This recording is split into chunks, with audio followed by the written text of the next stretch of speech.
کە لە دیرەی ئیجا بۆ تورکیا دانراوە ئەگەر پێوە بێت ئاکامەکەی با جەنگ کۆتایی دێت. سڵاوتان لێبێ لەگەڵ هێوی بن پێتان دەڵێن تورکیا بە دوای جەنگێکی دیکەدا دەگەڕێت.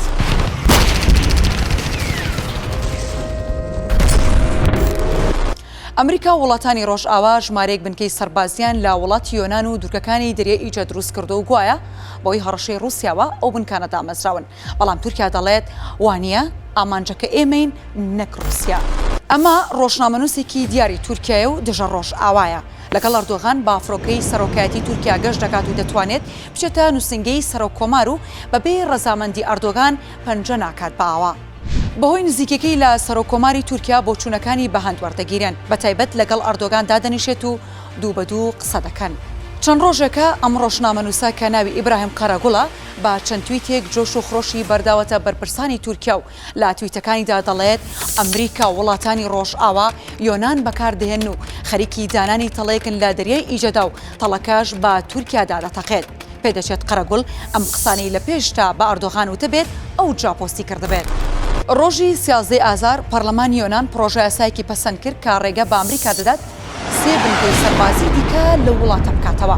بنکە سەربازیەکان لەو دوورگانی یۆناندا دروستەکرێن کە نزیکن لە خاکی تورکیا و تورکیاش هەواری لێ ئێستاوە. مەولود چاوش ئۆخلۆ وەزیری دەرەوەی تورکیا لە کۆنفرانسێکی ڕۆژنامەوانیدا لەگەڵ هاوتا مەکدۆنیەکەی ڕایگەاندووە. دوو نامەیان ناردووە بۆ کۆمەڵگەی نێودەوڵەتی. داوا دەکەن یۆنان پێشکەلکاریەکانی ڕابگرێت ئەگەر نا سەروەری ئەو دوورگانە دەکەوێتە مەترسیەوە وەکو ئاماژەیەک بۆ ئەوەی تورکیا هێرش دەکاتە سەریان. کاتێک رووسیا هێرشی کردە سەر ئۆکراین بیانووی ئەوە بوو کە ئۆکراین ئاسایشی رووسیا خستۆتە مەترسیەوە. ئێستا خەریکە هەمان سیناروی ئۆکراین و رووسیا لە نێوان تورکیا و یۆنان دووبارە دەبێتەوە. ڕۆژ بە ڕۆژ ئەمریکا و وڵاتانی ئەوروپا زیاتر پەمپی تورکیا دەدەن. یۆنانیش دەڵێت ئێمە وەکو ئۆکراین نین. ئەگەر تورکیا هێرش بکات مامەڵەی ئەمریکا و ئەوروپا لەگەڵ ئێمە جیاواز دەبێت و هاوکارمان دەبن. تورکیا هێزە کوردیەکان بە مەترسی دەزانێت. ڕۆژنامەنووس و کەسایەتیە نزیکەکەی ئەردۆغان ئیبراهیم قەرەگوڵ باس لە ڕۆژاوای کوردستان دەکات.